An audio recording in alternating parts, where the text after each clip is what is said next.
Hi everyone. Since today we'll learn how you can change the default port in your Next.js project. The default port is 3000. Let me show it to you.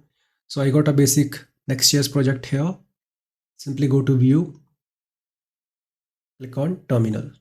Now to run a Next.js project, you have to type npm run dev, press enter. So you can see it is running at port 3000. I want to make it 4000. So first press Ctrl C here to stop it. Let's clear it. Now you need to open this file, package.json. Now here in this file, in the script section, go with the dev and just add here hyphen, or you can say dash p and your port. Do the same for this start one. That's it. Now here type npm run dev to see if it is working or not.